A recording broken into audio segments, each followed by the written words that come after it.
Hello, everyone. Hey, Welcome to a special little thing. a special. You might have heard of unique this episode. little guy called Ryukishi. What? Who's that? 7. He made these series of novels that we kind of liked. What were they called, Felix? They were called When They Cry. When They Cry? When Are They we Cry. crying right now? Fortunately not. Oh, But maybe soon. The OP for the fifth section of the series has just come out. Yeah, it came out last night, about 12 hours ago at time of recording. And I watched it immediately because I couldn't contain myself. Felix had saved his virgin viewing. Yes. Just for this moment. Just for this moment. So it's great to see you guys here. Yes, if you are here to watch the trailer itself, don't go watch it yourself. And then come back. Take it all in. Write up a bunch of analysis notes. See the hype on Twitter. Get on that shit. Because we're either going to cut this or talk completely over the top of it. So let's not waste any time. It's Let's gonna go. be great. It's not playing. There it goes. Good start. Good stuff. Very nicely done. See, Yeah. He even congratulated us. Yeah, we managed to start the All fucking right. video. So we kind of already know that this is like starting in a city.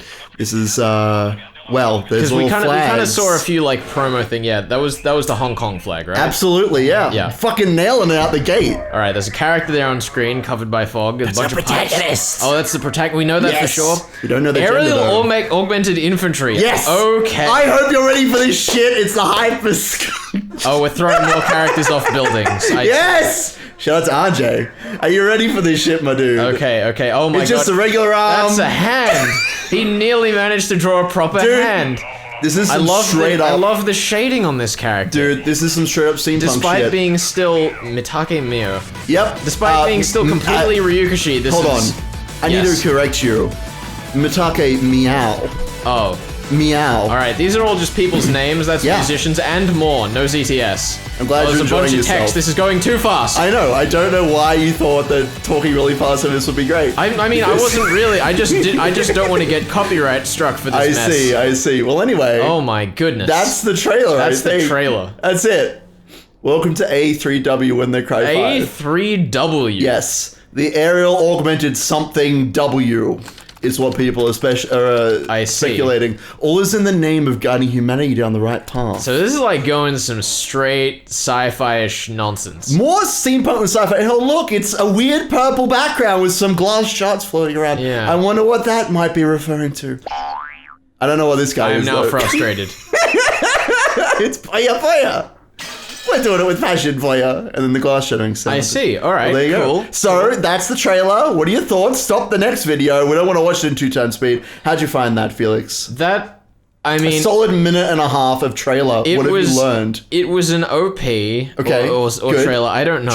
What to Trailer. expect. That was definitely not Definitely an OP. trailer. Okay. Not enough music to be an OP. Okay. The other thing that has me interested is just the absolute spam of text on screen. Yes. My name is Peace. I didn't Yeah. quite read the whole line because I was talking at the time, but did it say Okanogi's What? name at the bottom? Did it say Okanogi? Are you talking about the hypest moment of the entire trailer? Did it say Okanogi at the Yes! start? Okay. Captain Okanogi. Captain Okanogi.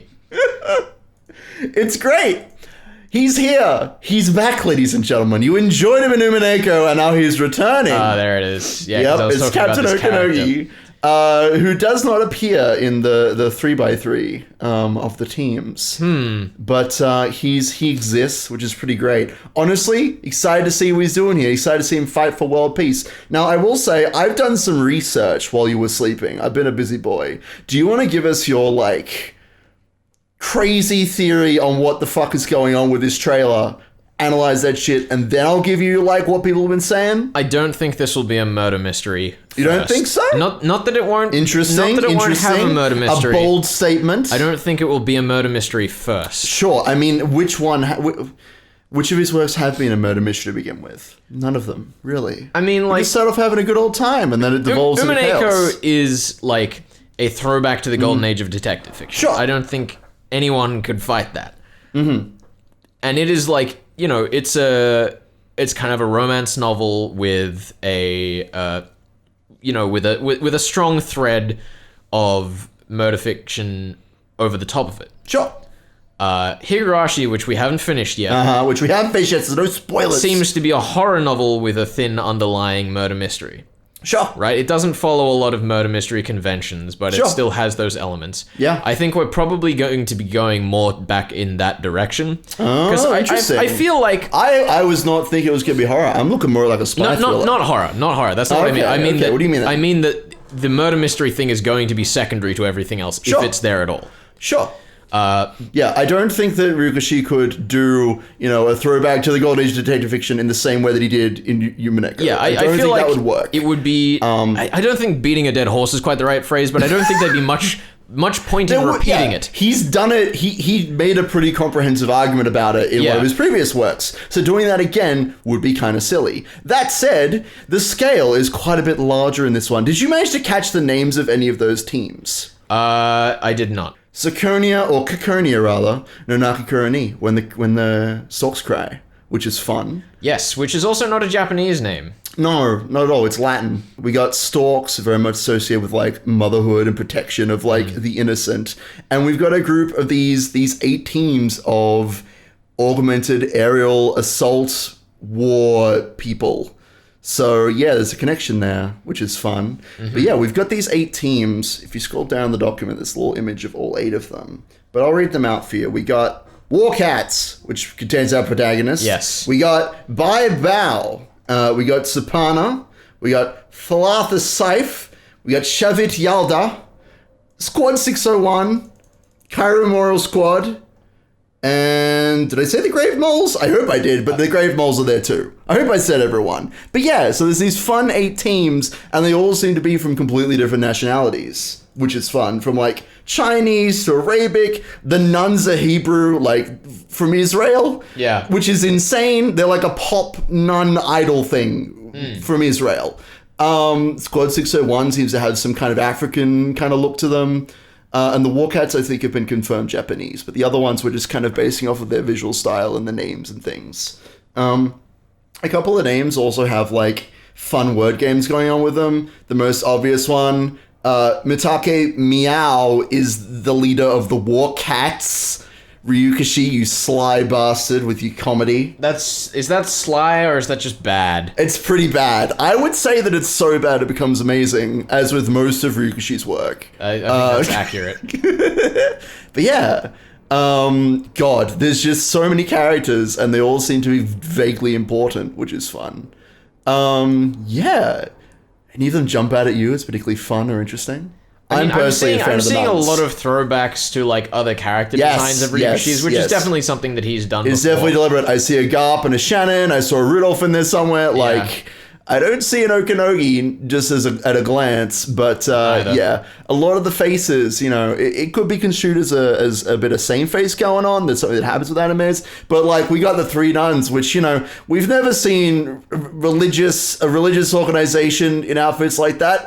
Cornelia and Gertrude, Delanor, what are you talking about? Who are they again? Who are they? Nobody even knows. But if they happen to have frills on their skirts, I will not be surprised. Yeah, it's very silly. All right. Yeah. Let's have a look at all of this text down the bottom of Sure. there. So, first up we have the Warcats. Currently the strongest cat. Ket, do you want to know what that is? Tell me, son. So Ket is German for chain. I see. So that's just what all of these groups are called. Probably relating to the fact that they're all like tied to different, geopolitical organizations. Yeah. Which is something that Ryukashi has written about before in Rose Gun's There's days. also a big logo for the Warcats in the background, I now notice. I'd love to get like a full look at that, because here's like a little black cat on the left. It is there. a black cat. It's a black cat. Look at it there. And they also have a purple design it's for their all character like, what are you page. talking about? Also, Mitake Meow could be read as Lambda Delta. So that's fun. Lots of references going on in this image. That is just offensive to all of my sensibilities. Great. It's great. Among Shout all out of to the those AU's characters. aerial augmented infantry is sounding very Attack on Titan. It is. Yep. I would not be surprised if they go up against some horrible threat that kills them all immediately. It'll be great. After fierce battles against powerful rivals, they won their seats as representatives of the AOU at the International Battle Standard Festival. Yeah, so it looks like the Battle Sand Festival is going to be like the big event that we focus in on. That's another line that makes me think this isn't going to be a murder mystery, like primarily. Sure. Because I feel like a battle festival with a murder mystery is a It doesn't sound super conducive to at least a conventional mystery. All right. And Grave Mole. Grave Mole, the 100th Aerial Augmented Infantry Experimental Squad. Some familiar character design going on here, except for that one on the left. Yeah, we got Band-Aid Girl. I don't know what's going on there. Her eyes covered by bandages. Does she not have eyes? I can't tell. I love the color of the one on the right. It's a very nice, almost throwback to... I mean, what do you mean almost throwback? That's it's basically the one-winged eagle. It might as well be. It's trying. But Shout out to Ronave. Yeah. And his jacket. An experimental squad attached to Military Research Center. Yeah, this is the one group that nobody seems to know what nationality they're associated with. Walkouts with Japan, by the way. I'm sure I mentioned that. But yeah. Like, this just seems to be the odd one out group. Nobody really knows, like, who they represent or who they're tied to. So, I don't know. I'd almost feel like this is going to be, like, the international one that the best of the best get picked for or something along those lines. Maybe. I don't know. Maybe that's just because I've been rereading Tom Clancy's Rainbow Six novel, which is the premise of that one. Sure. Guess we'll find out. And they've got their little, it's like skull and crossbones in the background on the right there. Yeah. There's like a mouth or something along like those an upside down mouth. Very, very hidden. I wonder if it's supposed to be like a mole, like chewing on a bone. Maybe. That seems a bit on the nose, but then again, the cats had exactly on the nose. Yeah, then we have the Chinese team. Currently, the best of the aerial augmented infantry squads across the COU is keted to reign supreme at all times. Yeah, so these are apparently the best of the best, much like every other team, I imagine. Okay, there we go. It zooms out eventually. Fated to reign supreme is interesting. Yeah.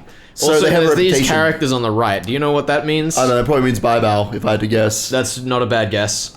Look, I don't know what you want me to say. That's what I assume based on the fact that it says bye bow at the bottom. What nationality And that's did we say these were? Chinese. These are almost certainly the Chinese people. Right. You can pretty much, like the woman in the center in particular, like the way that her hair is braided and the kind of traditional Chinese garment she's got on. The other one was almost a one-winged thing, but that is most definitely a one-winged thing on the left woman's collar. Absolutely.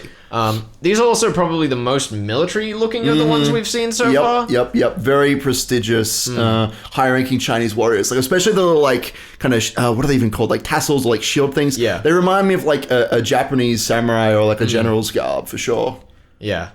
And we have the 301st Aerial Augmented Infantry Squad. Sapana. Now, let me double-check who these guys are supposed to be, or what people think they are. We got a little Niqab over on the right there. Yeah. Shout out to Niqabs. Because the Baibao Squad is deified in the CAU for propaganda purposes. Sapana Squad is often relegated into obscurity. Yep. However, they're more than strong enough to serve as Baibao's other half, so they were unsurprisingly selected as contestants for the International Battle Standard Festival. Yeah, so a lot of the jewelry that they're wearing is very, like, Indian. They got the niqab there, so, like, Middle Eastern vibes. Also, fun fact, the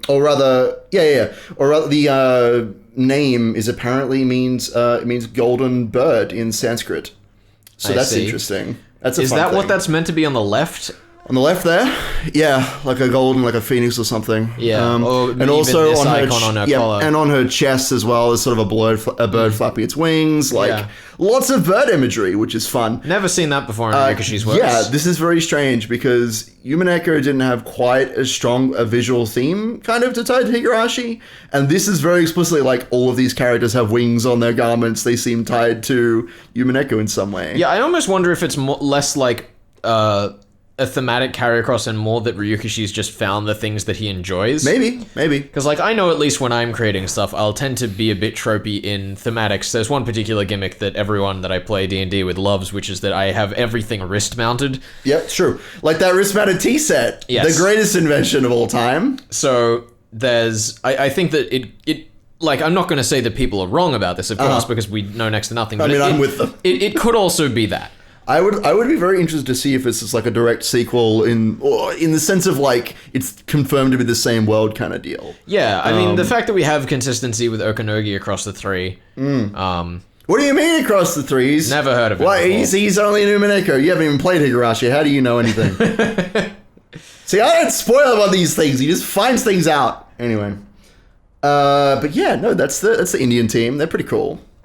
And then the holy 090 which is interesting. Yeah, so one other thing that's fun is that a lot of the like names, like they go like 3 digits, 4 digits, 5 digits. It's very inconsistent, despite them apparently being in the aerial augmented, branch or whatever. Yeah. Very much segmenting the idea that all of these teams are like equally important. They're all unique and from different backgrounds. It's very culturally diverse. Which I like. I like it a lot. It's really cool. More wings again. Yeah, of course. That icon on the left is a lot more clear. It's like a scimitar, a straight sword, and then I Yep. guess is that meant to be like a great sword with the curved blade at the bottom, like I a don't bent blade? know. I think so. It might be. Yeah, I mean, you got 3 swords there, and then that little ring that like And pulls them then together. the things on the dude's necklace is behind the swords there. I wonder With if the like halo tying it together. I wonder if the 3 swords are supposed to like represent the 3 of them. Like he's the great sword, and then the girl in the middle is the straight sword, and the little girl is like the curvy sword because she jumps around and stuff. I don't know, Not maybe. super far fetched. But yeah, people seem to believe these are Arabic inspired, which Formed yeah. around Naima or Naima. Naima, what? The ABN's mysterious Oh, trump right. card. This is another one-man ace style team, like the COU's Bival squad. Yeah, it's kind of weird. They talk about how these teams are like one person that everyone's kind of forming around them, but they don't tell you who it is. Who is Naima? I think we don't know. Yeah. I assume it's the girl on the left because she's kind of the most present in the screen. She's the one who's like most obviously looking at the audience, but Yeah. like we don't know for sure. We're gonna find out. Also, that rose definitely like pulls her to the forefront. Yeah. And then we have the best team, the fucking Battle Nuns. Yes. The 12th Holy Angel Corps Yeah. is often viewed as a propaganda corps aimed at youngsters. I definitely get that vibe. Yes. But some suspect that they're actually barrier troops, whatever that means. Yep. The icon on the left looks very Look, goofy. I'm hoping that they just like they have shields like hidden in their bodices and they like whip them out and like link up Spartan style or like hoplite style. That's what I want to hear about barrier troops. But yeah, the name of these lovely ladies means Comet Child. Comet Child. Yeah, so very much the like pop idol group thing. Yes. Which is cool. I love it. I want them to sing as they deploy their shields and events on the enemy. That's all I I want. also wonder what the hairdo is on the one in the middle. Like, is that meant to be another, like... It's like a shawl Middle or Eastern something, headdress right? or something? Yeah, I think so. It's like a shawl to like hold your hair back. Yeah. Yeah, and they've got the little the Jewish Star of David. I don't know, the little sun thing on their. I don't think that's meant to be the Star of David. It's definitely but, yeah. like similar in appearance, if that makes sense. Very, very astral style. Yes, which is super cool because they're the stars of the show after all. Of course. Then we have Squad 601. Nobody knows anything about these guys. Yes. Like as I've been looking for like research on these guys, no one is talking about The them. Royal Aerial Knight Corps. There's a crown in the background. Or is that a wreath? Very like royalty looking nerds, which is cool. And this girl in the middle is, I guess, Princess Rethabile. I guess I don't know what origin that name is. I should have looked that up before I got here. But people are speculating Africa just based on the skin tone, and like I don't know, the kind of rough Maybe. look. Yeah, I don't know. I also... Like African royalty, which is pretty cool. The icon in the background, because the like left side is cut off, it looks like that's a beer mug, and the thing with the leaves on the right hand side is the handle. Yeah, totally. I get you. Yeah, I know. These guys are pretty cool. I want to see. I love the tie on the guy in the back. I was gonna say He's he also looks rocking so the ready. suspenders. Yeah, that note on the right, I love him. I love his hair. He's got this like sidebone things. He looks like he's about to whip out pistols and go to town. Also the sunglasses. Yes, he's so Very, very mysterious. styly frames. It's wonderful. You got like right. little horns and things.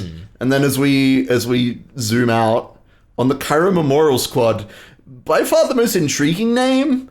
I don't know why Cairo needs a memorial squad, Yes. but yeah, I wonder if that's like part of the lore. If we just thought it sounded cool.